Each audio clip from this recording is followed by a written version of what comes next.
Welcome to Spark Faith with me, Dr. Kris Sargent. This show is about renewed health, rooted in truth, and restored by grace.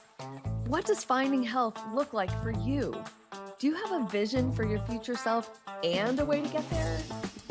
I'm Dr. Kris, and after 33 years in functional medicine and a lifelong journey through brain health, weight loss, hormones, mindset, and faith, I know that real transformation doesn't come from willpower or white-knuckling your way to wellness. It comes from gratitude, honoring your body as the temple that God created.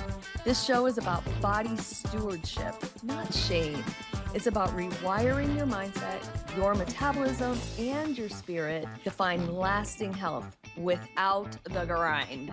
I'll help you cut through the noise, see opportunities instead of obstacles, and finally live the healthy, purposeful life you were created for. Let's spark faith and transformation together.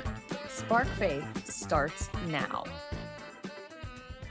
Hey, y'all. Welcome to the Spark Faith Show. I am Dr. Kris Sargent, and this is being recorded the week after Thanksgiving. So, hey to all of y'all who had Thanksgiving explosions in their kitchen. Maybe your turkey, like mine, was done way too soon, and now my side dishes and the turkey got cold.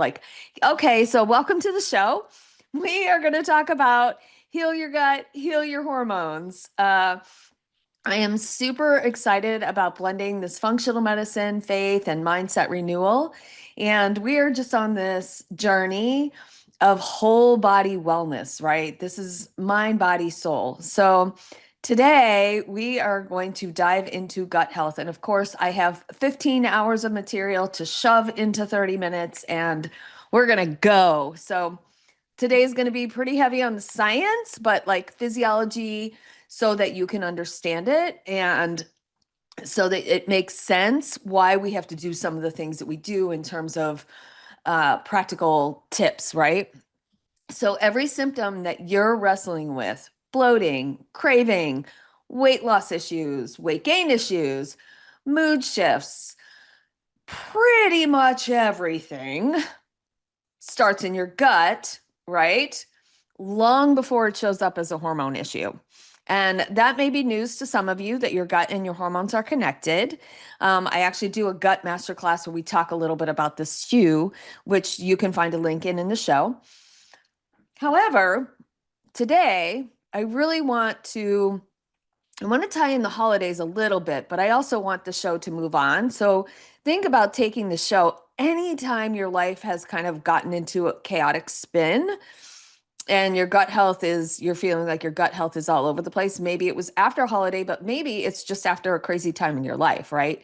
This can happen any time. So if you're in a crazy or tough season, your gut may be in an uproar. And here's the thing. About 30% of you don't even know your gut's in an uproar because you don't have gut symptoms. It's crazy, I know, and it doesn't always make sense.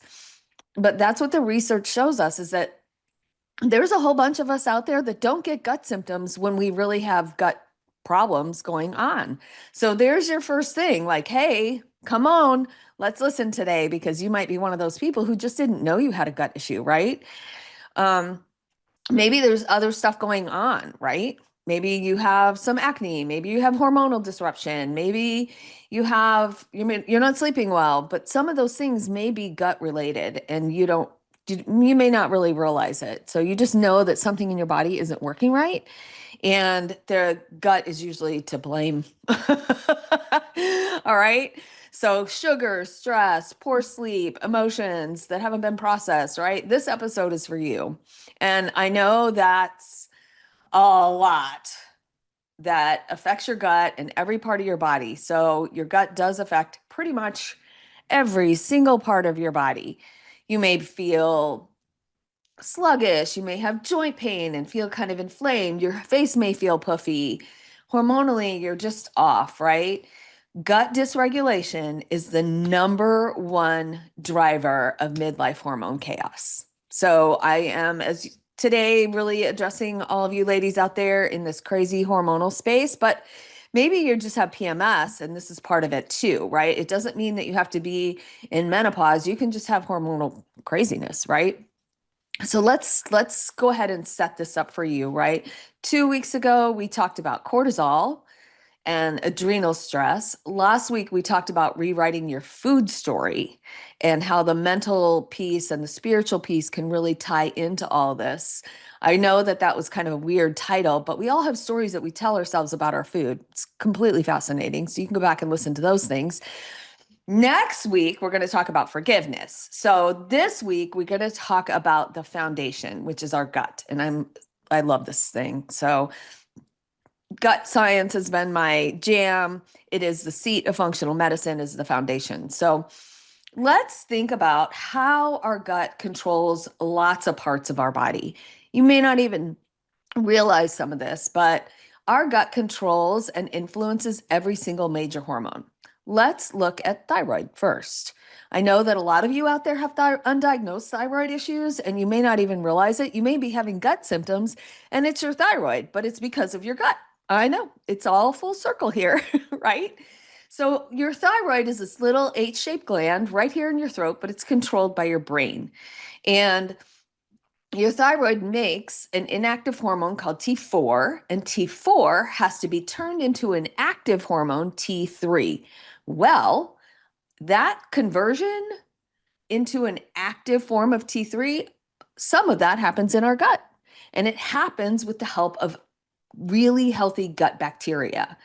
Healthy gut flora can help convert that T4 to T3 and T3 into active T3 or free T3. So, this process of maintaining our thyroid health really has to start in our gut and with our gut health. And dysbiosis, or a whole overgrowth of the kind of bad bacteria, if you will, is really going to impair conversion and thyroid function. And we're not going to just see that if we just test for a TSH. So you have to find somebody who's really functionally minded to really look at the full thyroid panel, thyroid antibodies, and the whole thing. Sorry, I have a little throat thing happening today. So the conversion process really is all about gut bacteria. And we have to keep those beneficial gut bacteria in a good amount in order for those things to happen. So otherwise, we're going to have this impaired conversion. We're going to have symptoms, and thyroid related symptoms may even, like I said, look like normal labs, but you have to go deeper. And those factors that contribute to thyroid and gut health are chronic stress, inflammation, poor diet. All of those things negatively impact our gut health. And I'm sure that most of you know that already, but it will also affect thyroid. So we have to support a healthy gut microbiome, the good bacteria, healthy bacteria, through diet and lifestyle so that we can really get that good conversion. All right, ladies, estrogen. There is a certain set of bacteria in our gut called the estrobolome. Yes, there is an estrobolome, which is part of the microbiome of your body. This is a collection of gut bacteria that help you metabolize estrogen and regulate estrogen levels in your body. I know this doesn't just happen by chance, but a healthy estrobolome with beneficial bacteria can really help you manage estrogen levels by promoting healthy elimination and preventing it from being reabsorbed into your system. So an imbalance, right? An imbalance in the estrobolome is going to lead to too much or too little estrogen, which then just creates this crazy cycle, right? This really hormonal craziness. So gut bacteria produce certain enzymes that act on estrogen, and a healthy gut microbiome promotes excretion of estrogen from the body, which we don't want estrogen to build up. That can create PMS symptoms. It can start to create hot flashes and heavy periods and those kind of things. However, if you don't have a healthy estrobolome, this is going to reactivate estrogen and cause it to come apart, from its molecule that helps it go away. And then that just starts the reabsorption of estrogen, and estrogen levels go up. So we need to really keep this balancing act in check, right?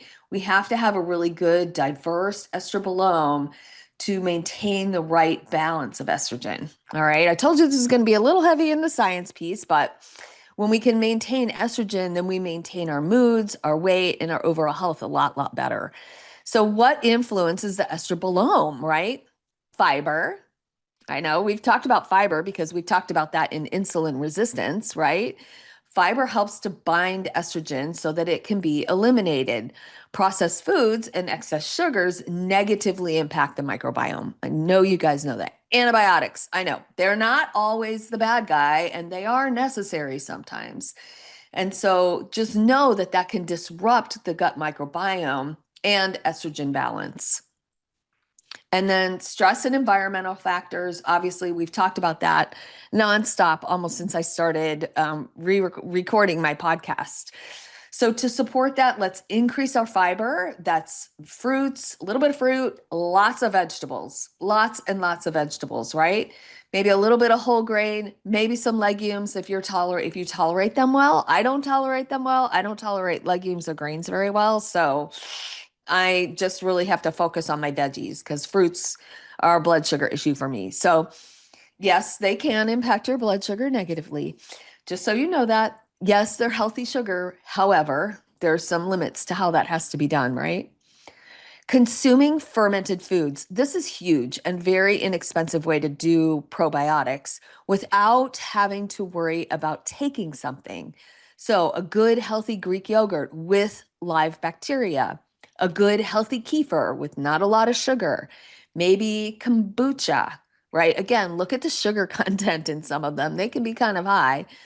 Look at kimchi, awesome for maintaining beneficial bacteria. Really, the goal is to eat a whole variety of food, right? Aim for that diversity in your food. And then limit your processed foods and alcohol. And I know like I said, whether you're in the middle of the year or whether you're at the holidays, alcohol may or may not really be a part of your life. So we really need to pay attention to that, right? All the time.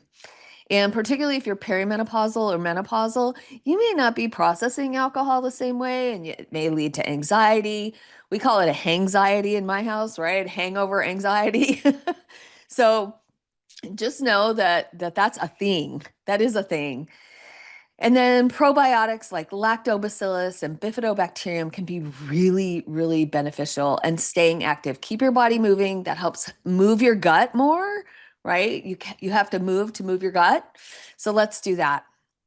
We talked about cortisol quite a bit a couple weeks ago, so I'm not going to get too far in that. However, as estrogen declines, the body may increase cortisol production, and higher levels of cortisol can increase gut issues like IBS and GERD, which is reflux, right? Reflux, and then bloating. Ugh. We all may feel like that this week. So this creates that vicious cycle where stress from menopause raises cortisol, which negatively impacts the gut's ability to metabolize hormones, which worsens menopause symptoms. And then there you go, right? Insulin sensitivity. We talked extensively about this over a couple shows ago. So please go back and listen to those. I'm not going to repeat all the blood sugar stuff today because I've been doing it. Here's another piece. You may not know that your gut actually can produce 70 to 80% of your serotonin. And serotonin is a neurotransmitter, right? Neurotransmitter that keeps us feeling positive and feeling good about kind of life in general. But this happens through the vagus nerve. And we talked a little bit about the vagus nerve in the cortisol episode. So I'm not going to talk a ton about that. But just know that the serotonin and neurotransmitters produced in your gut talk to your brain through the vagus nerve. And so anytime we have serotonin, dopamine, and GABA production in our gut that's disrupted because of our microbiome or any other kind of inflammation in our gut, it is also going to affect our brains. I know that whole gut brain thing is so amazing, but this is moods, it's cravings, it's emotional regulation. And that whole craving thing, we're going to talk about in an episode coming up. And we're going to talk about GLP-1s and a whole bunch of stuff around that. That's down the road, but just be watching out for that. So, your gut sets the tone and your hormones just react, right? You're not broken. You're not you're not doing anything wrong. It's except for maybe upsetting your gut, which sorry, that's on you. Um, However, your hormones are just reacting to whatever the system has going on. All right. So why do women who are kind of over 35, over 40 feel this more? It's that whole estrogen declining thing, which does weaken the gut lining. So we have to keep our gut lining, meaning leaky gut, is increasing. Extra long-term stress causes less digestive enzyme output, right? So we have to really take notice of our stress and our digestive enzyme output. I know that sounds backwards to what you might think or know, but this is that whole reflux piece, and digestive enzymes and digestive acids decrease with stress, right? If you're running from a tiger, your body does not care, running from a tiger being your stress, does not care about digesting your food at that time, right? It's going to shift blood supply away from your digestion and out into body parts that need it more, like your brain. So when we do that, your body is not going to be able to digest your food the way it's supposed to. And so this leads to actually less digestive enzymes and less good acid in your stomach, not more. So that's a whole thing that we need to unpack as functional medicine physicians. Like, is this happening, right? Estrogen also slows down bile. And you may not know what bile is, but that is the thing that your liver makes, and it's stored up in your gallbladder. And if you don't have a gallbladder, then it's just being dripped out all the time. But this can create a lot of poor fat digestion. And you may have icky stools, and we're not going to talk a ton about that because that gets kind of gross, but I love to talk about it, and we can have a gross episode, just not today. But that causes constipation and bloating, and it may just be the stress on top of the estrogen causing poor fat digestion that's causing some constipation and bloating. Stress definitely hits harder in perimenopause because cortisol can stay elevated longer. So again, your body is not betraying you, it's bellowing, right? It is yelling at you. Your body is just trying to communicate with you. Hey, there's some stuff going on here. We're bloated, we're craving, we're constipated, we have diarrhea. Like all of those things really are just your body's manifestation of a bunch of symptoms that is just telling you, hey, pay attention, right? Love yourself, pay attention here.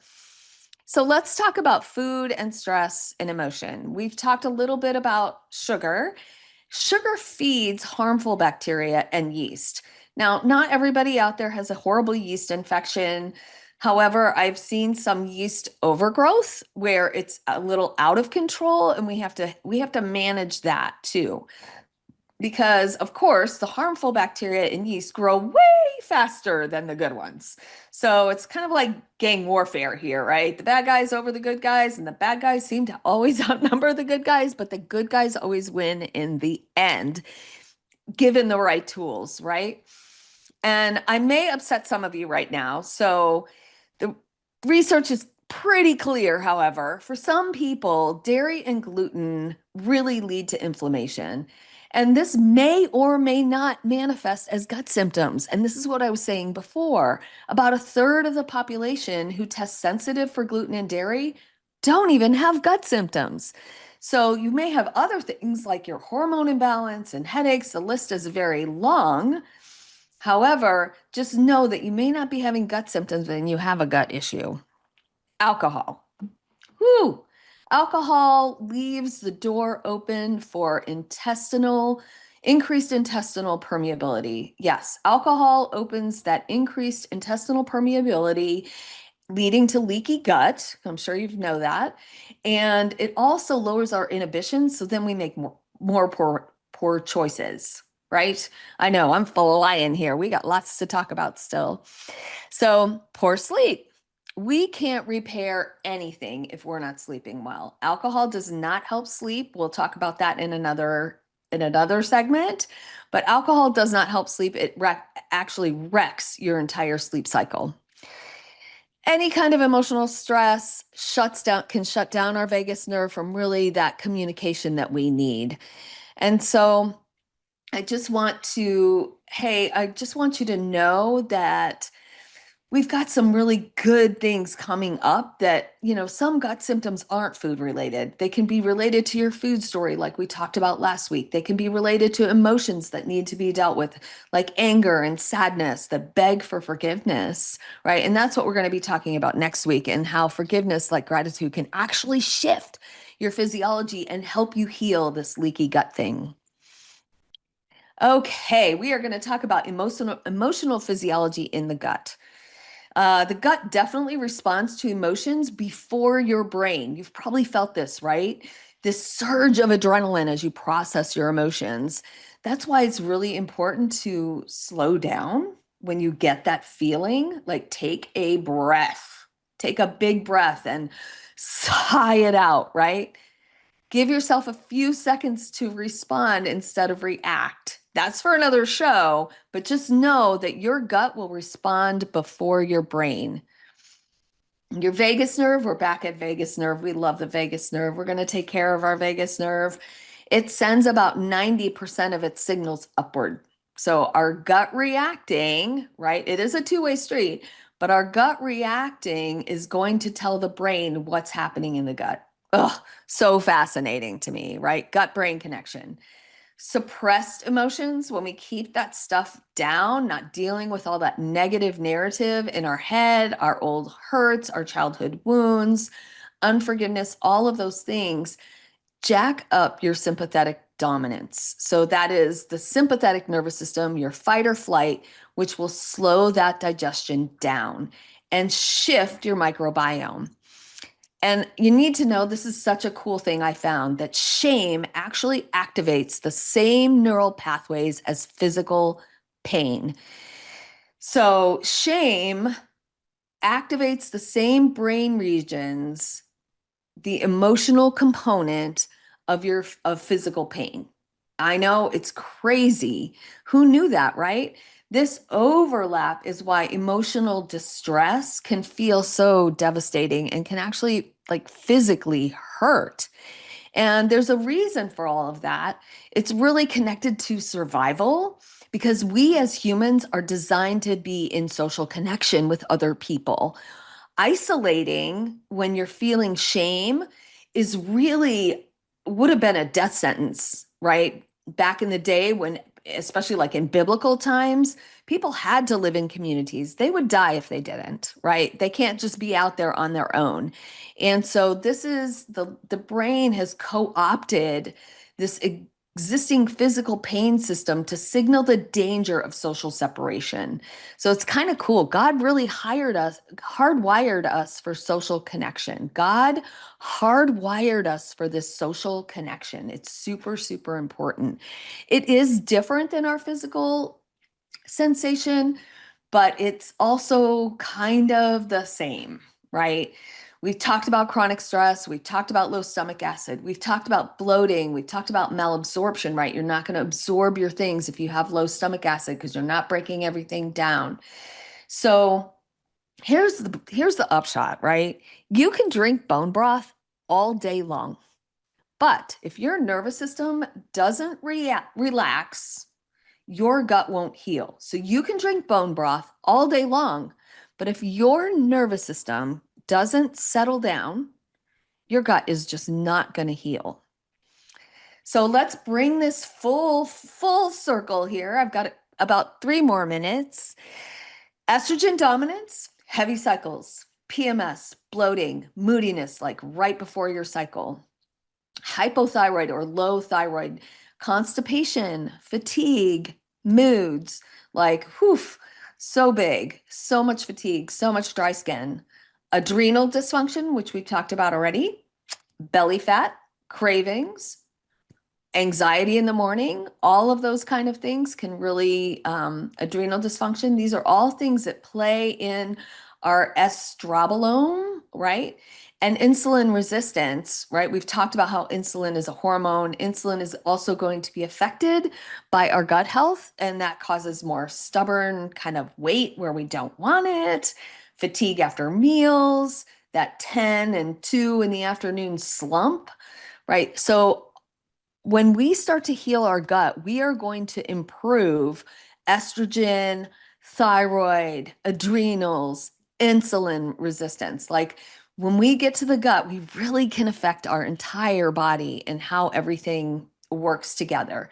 So I'm going to quickly go through a 5-step gut healing application here. So here's a little framework. We need to remove whatever things are irritating your system, whether it's gluten, sugar, alcohol, unhealthy oils, excess dairy, whatever that may be. Your gut cannot heal in the environment that broke it. Your gut cannot heal in the environment that broke it.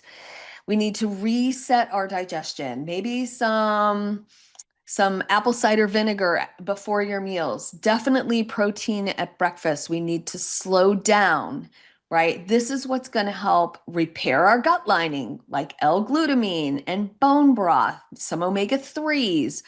We can rebuild our microbiome. We've talked about that earlier. And this rebalancing our gut will help to rebalance our hormones. And that's step 5, right?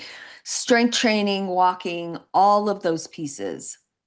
Our emotional energy sits in our gut, and any kind of unresolved conflict really can elevate our cortisol for days. So, hey, I am not about being preachy. You all know this, but peace in your inner world will allow your digestion to turn back on. And in a couple weeks, we're going to talk about, or next week, actually, we're going to talk about forgiveness and how that affects inflammation and gut health more than maybe some of you realize. So I just want to say thank you for hanging in there. That was a ton. And as always, I am so excited to be here with you guys week after week to renew your health that's rooted in truth and a healthy gut and restored by grace. Thanks, you all. I will see you next week. Love you. You've been listening to Spark Faith with me, Dr. Kris Sargent. This show is about renewed health, rooted in truth, and restored by grace. Tune in every Thursday morning at 9:30 a.m. Pacific on the Transformation Talk Radio for more simple, faith-fueled steps to live the vision God placed in your heart. Are you ready to take the next step?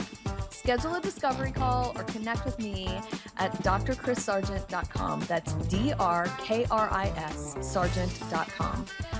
While you're there, download my free ebook, Endless Energy, the 6 non-negotiable keys to endless energy, and sign up for an upcoming masterclass.